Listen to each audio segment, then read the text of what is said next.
Hello guys, hello sa mga Capricorn. Capricorn, this is for you. Today is September 12, 2025. At ito ang inyong message today. Okay, sa mga Capricorn, nabibigyan ng message today.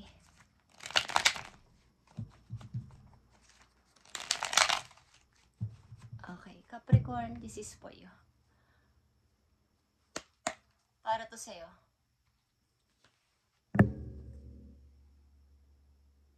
Messenger of emotion is here.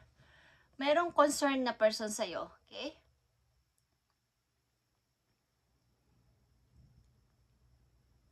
Na gusto magpahayag ng feelings. About sa pag-ibig, guys. Capricorn, may concern na isang person sa'yo na gusto magpadala ng message. Kung saan kayo, kung anong ginagamit ninyo,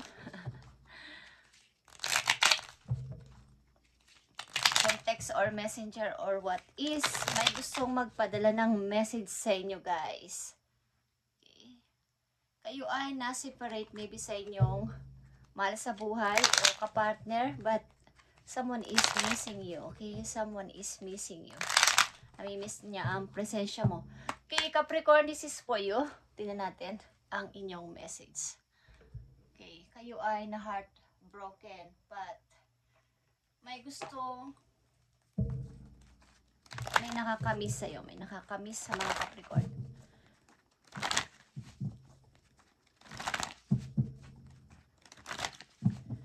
September 12, 2025, Capricorn, ito ay inyong kasalukuyang sitwasyon. Tingnan natin. Ay dito ng 4 na message po you para sa inyong kasalukuyan.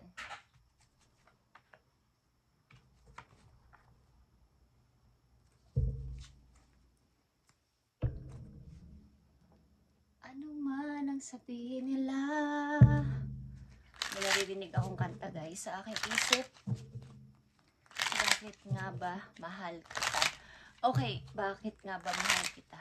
Kahit na di pinapansin ang damdamin ko.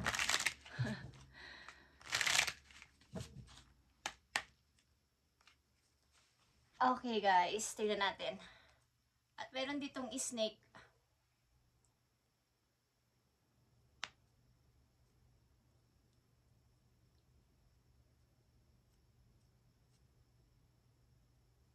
Okay. Mag-ingat kayo sa mga taong inyong kinakausap, guys. Okay, just saying. Tingnan natin, Capricorn, ang unang message for you. 4 of Swords ito, okay? 4 of Swords. Kayo ay need mag-relax, mag-ipon ng energy sa kasalukuyan. Kumbaga, spend time and nurture, listening for guidance from your angels and your own inner voice. Because overanalyzing the situation won't provide the answers you're seeking. Consider taking vacation or a small break to help you rejuvenate and become clear in what you next step. Kumbaga, kailangan mo munang mag-relax-relax, pamisa-misan, Capricorn. I-relax mo ang iyong isip, mag-ipon ng lakas o energy, sapagkat hindi mo maiisip o hindi mo maiintindihan ang mga susunod mong plano o gagawin kung magulo ang isip mo. Okay?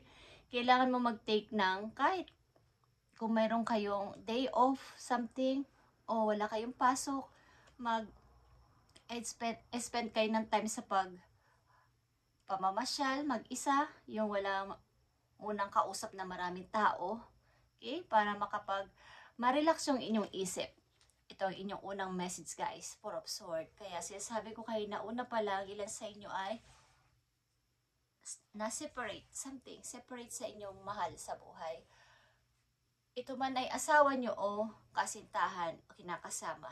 Tignan natin ang inyong sitwasyon sa kasalukuyan. Unang message dito ay Prince of Wands is Aries, Leo is here. Okay. Titignan natin yan.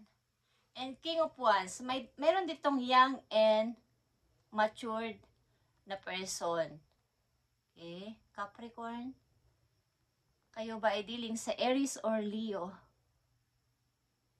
young and matured na person sa inyong, yeah guys, Three of Wands is here.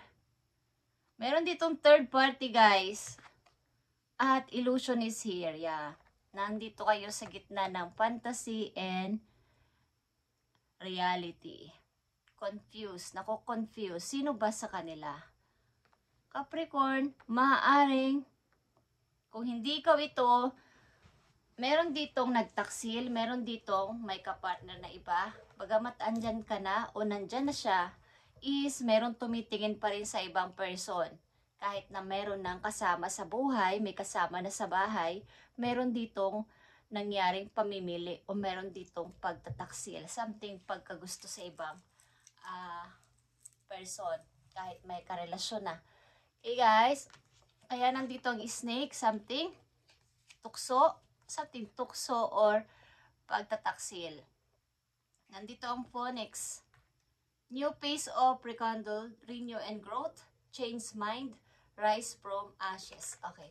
Change mind, renew or growth. Kaya andito ang Four of Swords, kailangan nyo ng energy. Bagong energy, palakasin nyo inyong sarili mag-recharge, katulad ng cellphone na nawawalan na ng battery. Okay guys. May dalawa ditong tao. Okay, dalawang person, dalawang energy. At may Three of Wands dito. Pagtingin sa ibang person kahit meron ng kasama sa buhay, sa bahay. At ito ay something illusion. Something kahit na alam niyang mali. Alam ng isang taong mali ito is nandun pa din. Bakit niya ginagawa ito? Something na mali ito guys. At nandito ang roads. Ito ay Ace of Wands. Bagong pasimula ito, river talaga to. The roads turn to the dark clouds. Four tails, misadventure. Okay. Pamimili sa bagong dadaanan ng buhay. Kung dito ka ba, sa left, right, okay, babalik ka ba, or kung saan-saan ito, marami kang pinagpipili ang lalandasin ng buhay. Mag-i-stay ba ako dito? Aalis na ba ako dito? Aalisan ko na ba siya? Mag-i-start na ba ako sa iba? Mayroon na ba akong kakausaping iba? Meron na ba akong gagawing iba? Marami. Confused. Okay. Hindi mo nakikita yung pag-asa. Kaya nandito ang Four of Swords. Kailangan nyo mag-spend ng time to nurture.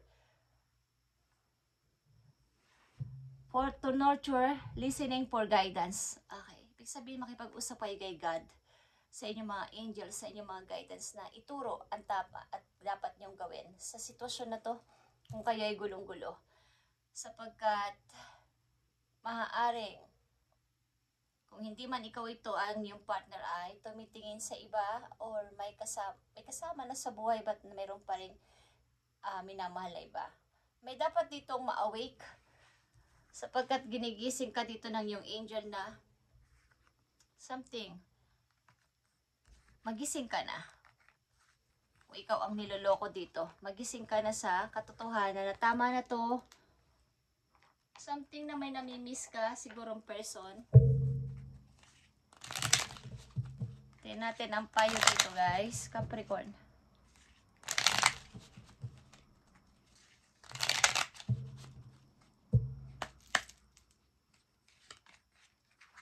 Nandito ang wolf or inner strength. Ito yung iyong inner strength. You have me facing a challenge you feel less than prepared for. This is a reminder that you have all the tools in your spiritual treasure just to handle this effectively. Take a step back and try to take a look at it with your fresh eyes. Okay. Tingnan mo ang inyong sitwasyon. Ano ang nararanasan nyo sa ngayon. At kailan mong gamitin ang iyong inner strength to handle ito. Sitwasyon mo, nakakayanin mo to kahit na anong mangyari. Okay? Nasa iyo yung tools, yung mga dapat mong gawin about sa inyong spiritual treasure. Okay? Kumbaga, take a step back and try to take a look at it with fresh eyes. Para makita mo to ng napakalinaw na ano bang dapat kong gawin dito? Ito ba ay tama na ba yung pagtitiis ko dito or dito pa rin ako? Ano ba yung dapat ko dito gawing plano or kumbaga, ano ba ang dapat ko dito gawin? Mananatili pa ba ako dito o dapat ko na bang isipin na ang aking sarili?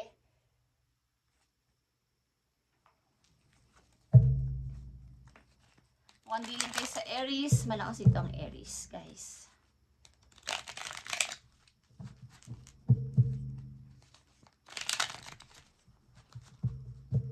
Nandito kayo sa pagharap sa challenge. Parang hindi mo to na paghandaan. Biglaan ito nangyari sa'yo. So, para kang na-down. Ilan sa inyo, kaya nawala ng lakas. Para hindi ko alam kung saan ako tutungo at ano ang aking pakikinggan, sino ang aking susundin, at mag-i-stay na lang ba ako dito? Magpapakamartir ba ako dito? Okay guys, Six of Swords, nagpaparamdam sa inyo, you need to go. Alisan ng mga toxic na to sa paligid. Kung kinakailangan. Capricorn, kung may opportunity. Tignan natin to guys. Wow. Paparating na message po you. Yeah. Sumasakit ang ulo ko dito. Ano man ang gawin pag-grow dito ay ang dami pa ding away-away at hindi ko na alam ang aking uunahin o gagawin dito. At andito ang strength guys. Kailangan mo tong harapin ng buong tapang ang iyong naranasan na to na challenges sa inyong kasalukuyan na maaaring dapat mong ilabas ang iyong inner power dito na kaya mo at kakayanin mo, Capricorn, to handle ang sitwasyon na to. Kung ikaw ay niloloko at kahit anong gawin mong pagmamartir dito ay wala pa rin pagbabago, is nandito ka sa illusion versus reality. Kailangan mo makita ang totoo para maka-step ka para dito. Nine of Pentacles. Okay? Magkaroon ka ng freedom sa sarili mo kahit na mag-isa ka na lang muna but ikaw ay nag-grow. Something pag-grow ito. Okay? Renew and grow sa sarili. Temperance is here. Nandito ka sa gitna ng good and bad kung ano ang iyong susundin. Kung mag-iisay ako dito o gagawin ko na ang nararapat para sa aking sarili naman. Mayroon ditong martir sa pag-ibig. Guys. Parang pagtitiis na magbabago pa to siguro. Magbabago pa siya siguro. Or maging okay pa ang lahat.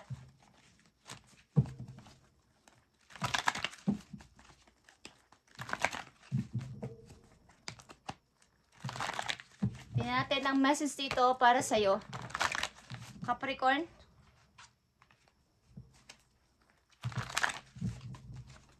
Para to sa mga Capricorn ngayong September 12, 2025. Okay. Ito ay Two of Cups. Two hearts dedicated to creating something wonderful. Don't give up on those love. Something na ilan sa inyo dito ay pinaglalaban ng pag-ibig na to talaga at hindi ka makaalis dito. Ilan sa inyo? But, kaya nga nandito ang Four of Swords, kailangan mong maging clear ang iyong utak ko ano ba talaga ang gusto ng iyong puso. Makinig ka sa iyong inner voice na nakalagay dito sa iyong message. At pakinggan mo ano ba talaga ang gusto kong mangyari. At isipin ko rin ba ang aking future someday na marami pang mangyayari sa akin. Kung may pangarap ako sa sarili ko, paano ako sa aking pagre-retired. Gusto ko rin naman magkaroon ng business with my family. Okay. So, paano mangyayari ito kung ganito ang sitwasyon ko ngayon? Kailangan ko na lang ba itong isakripisyo o mag-sacrifice ako to move forward, mag-renew and mag-grow sa aking sarili? Tingnan natin ang last message for you. Capricorn. Para sa mga Capricorn, I need message for Capricorn. Thank you. Andito ang outlet at ito ay you have found the right way out. About ito sa pag-out mo na dito, okay? Something out. Kailangan mo mahanap ang way, right way out. At nandito yan. Ikaw ay gulong-gulo sa maraming way sa buhay mo this time. Saan ka tutungo?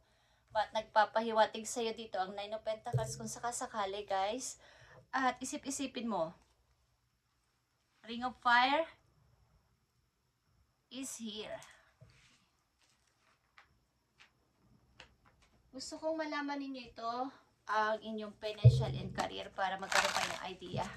Ano ang ipinapahiwatig sa inyo, ipapahiwatig sa inyo, maaari ninyong linya para sa inyong financial and career para magkaroon kayo ng guide. Capricorn. Okay. Para ito sa mga Capricorn, September 12, 2025. Okay. Protecting the planet using herb or working with nature in some way. Okay. Maaaring nauugnay kayo o mai-involve kayo sa mga planting, something farming, is dun kayo, inyong nababagay ninyong maaari ninyong pagkakitaan in the near future, Capricorn, or pagtatanim, pa-farm, something na may kinalaman sa halaman, sa mga tree, sa nature. Okay. Ikaw yung isa sa mga parang hinihikayat na mag-protect sa mga, kumbaga sa planet. Okay? Na isa ka doon na mga ngalaga ng nature. Guys, spend time in nature to heal din. Okay? Soothe your mind and regroup. Andito yan sa Four of Swords, nurture yourself and listening for guidance from your angels and your own inner voice. Doon ka makakahanap ng sagot at ikaw rin naman ay earth sign. Okay, ikaw ay nature lover ang ilan sa inyo o karamihan sa inyo na kailangan maging malapit kayo sa nature. Okay, Capricorn? Doon ka makakasumpong ng tuluyang paghihiling ng iyong puso. Trust that the universe has bigger plan for you than you can imagine. Mag-trust ka kay universe na may big plan siya para sa iyo kesa sa iyong inaakala. Okay, Capricorn, this is your good and napakagandang message. Ngayong September 12, sa mga Capricorn na ganito ang sitwasyon, pakinggan ninyo ang iyong puso kung ano ang dinidikta. At kung mag-i-stay pa kayo sa ganitong klaseng relasyon o pagsasama, ano ba ang mangyayari sa akin sa near future? O ipaglalaban ko pa to, ano ba ang mangyayari? At kung kakayanin ko to, andito din naman ang temperance, pero kayo magsasuffer. At kung kayo aalis dito, maraming way. Okay, you have found the right way out dito. Nakita mo na to, kaya lang nagbibingihan ka, nagbubulag-bulagan kasi mahal mo siya. Okay, thank you and God bless, Capricorn.